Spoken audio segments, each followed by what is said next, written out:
这是奥黛丽·赫本的第一部电影，也是她唯一一部获得奥斯卡奖的影片。这部电影不但奠定了她在影坛的地位，而且更让她高贵优雅的气质深入人心。让我们一起走进这部殿堂级的爱情经典，一睹奥黛丽·赫本的绝代风华。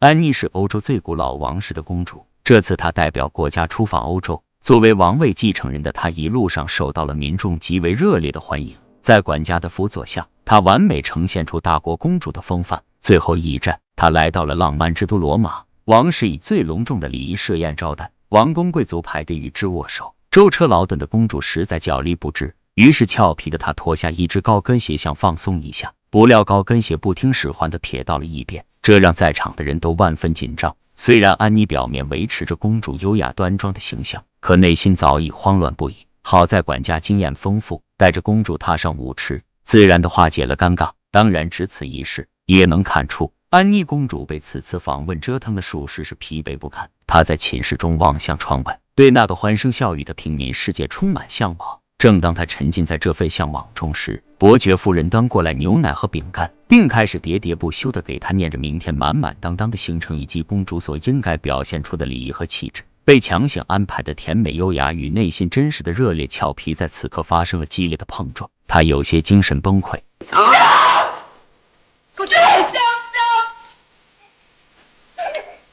It's all right, dear. It didn't spill. I don't give it spilled on that. I don't give I drowned in it. 他在乎的是什么时候可以逃离这样的繁文缛节，彻底徜徉于自由的天地。伯爵夫人赶紧找来了医生，为其注射了一针镇定剂。医生走后，药效尚未起作用，经过一番痛苦挣扎，她终于鼓足勇气从窗户一跃而下，做了欧洲第一位出逃的公主，成了那颗坠落人间的天使，也即将为我们呈现罗马一日的浪漫无限。安妮跳上了一辆货车，她对宫墙外的一切表现出无比的惊喜，甚至会不停地和陌生人打招呼。从车上下来后，镇定剂开始起作用，她迷迷糊糊地在长椅上睡着了。侧舍，美国籍穷记者乔刚好路过，虽然自己已经穷困潦倒，可还是无法抑制内心的善意。他以为安妮是个醉酒少女，可这女孩又袖口一出，皆是诗篇，谈吐不凡。于是他赶紧叫了个出租车，准备把她送回家。可一路上也没问出安妮的住址，乔让司机把安妮送回去，司机也不肯接这货。无奈之下，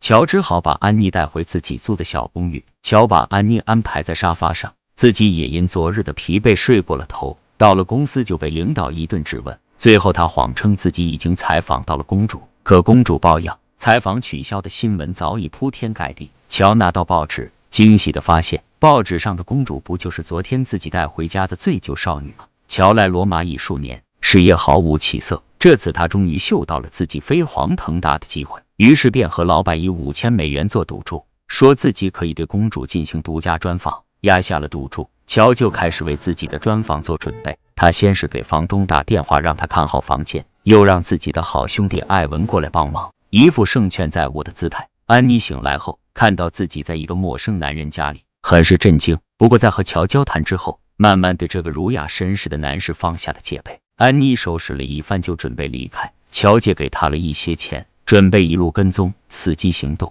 有了钱之后的安妮公主才真正开始了自己的人间的旅行。她先是买了一双凉鞋，替换下恼人的高跟鞋，然后又走进理发店，换上了一头令人惊艳的利落短发，之后又买了一根冰淇淋，坐在西班牙广场的台阶上，肆意地享受着阳光，感受着自由带来的惬意。榴花开出的宫位，数不尽的锦衣玉食，却没有自由的分享。穷庐四野的世界，遍地的残羹冷炙，却有人性的缝缝补补。更何况还有乔制造的不期而遇，金风玉露一相逢，便胜却人间无数。安妮谎称自己是逃出来游玩的学生，乔也没有亮出自己的真实身份，而是说自己是生意人。两个人对于身份的掩盖，说明了接下来的旅程都是在第二重身份的背景下展开的。而一旦身份公开，一切也都是一个梦。乔安排自己的兄弟艾文当摄影师，捕捉公主的美丽瞬间，而乔则带着公主畅游古老典雅的罗马。他们一起参观罗马斗兽场，感受那里挺拔与庄严，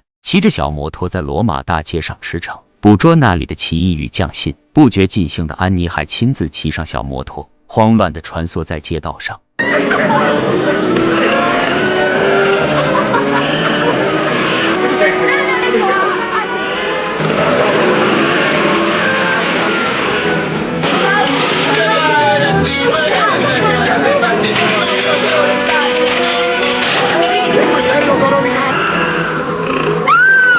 翻了很多小商贩的摊位，不一会就引来了罗马警察的注意，两个人一起被带进了警察局。聪明的乔赶紧拿出记者证，说自己是为了和未婚妻赶去教堂结婚才闯了这么大祸。热情好客的罗马人民原谅了他们，还送了祝福的拥吻。安妮公主更沉迷于这人间的情趣了。之后，乔带着她来到了一个叫真理之口的景点。乔告诉她 Legend is that if you're given the line, put your hand in there, it'll be bitten off. Oh, the hard idea. 乔自然知道安妮的身份是伪造的，他只是想用自己的睿智和幽默给安妮制造更多的乐趣。安妮犹豫着不敢伸手，乔把手伸进去，突然一声惨叫，把安妮吓得花容失色。得知乔是骗她的，她惊魂未定地扑进乔的怀里。乔带着安妮来到了许愿墙，他用心地给安妮讲述着这面墙的由来。他想走入安妮的内心，去倾听下高贵公主的愿望。可公主的愿望无非是逃离王室，过上最自由自在的生活。可对她来说，希望渺茫。 Make a wish. Tell the doctor. Anyway, the chances of it being granted are very slight. 望着一墙真实的愿望，安妮公主难掩失落。又到日落黄昏时，乔带着安妮来到了河边舞会。正当安妮和乔正沉浸在曼妙的舞步中时，公主的行踪被王室便衣发现了。他们冲过去要把公主带走，安妮不愿走，她和乔、艾文一起加入了战斗，场面一度混乱。这也是安妮公主为自己的身份做的最后一次挣扎。安妮和乔在混乱的逃跑中跌入河中，全身湿透，但脸上抑制不住内心的喜悦。这种为自由而抗争的快乐是多么的畅快淋漓。安妮对人性自由的追求至此到达最高的境界，爱情也擦出火花，两人情到深处，动情而吻。追求自由是人类不懈奋斗的目标。自由有存在自由与人性自由之分，但人性自由是有条件的，那就是爱和责任。对于一个具有王位继承权的公主来说，除了她对子民的责任，其他所有的自由都是如此肤浅。所以第二天，公主毅然与乔诀别。乔也明白自己没有资格挽留公主，但抛却身份，他们彼此的爱是那么纯洁而永恒，千般不舍，终难抵万般重担。 I have to leave you now.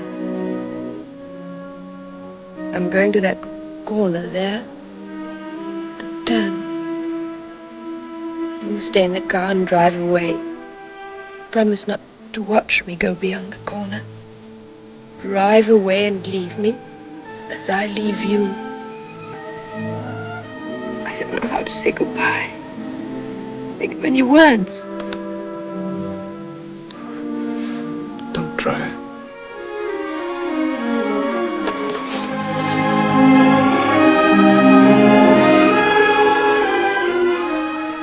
在车内，安妮和乔狠狠拥抱，享受最后一丝温存。下车后，安妮哭着跑入了拐角，跟约定的一样，她没有回头。乔坐在车内流下分别的泪水，久久不能平静。安妮公主回来后，突然像变了一个人，她眼神坚定，目光炯炯，也学会了用坚定的话语拒绝刻板的规定。这是爱与责任带给她的成长。 Your Royal Highness, 24 hours. They can't all be black. They are not. But what explanation am I to offer their Majesties? I was indisposed. I am better. Ma'am, you must appreciate that I have my duty to perform, just as your Royal Highness has her duty. Your Excellency, I trust you will not find it necessary to use that word again.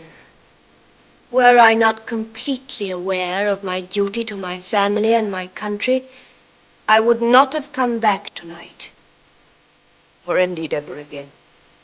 Now, since I understand we have a very full schedule today, you have my permission to withdraw.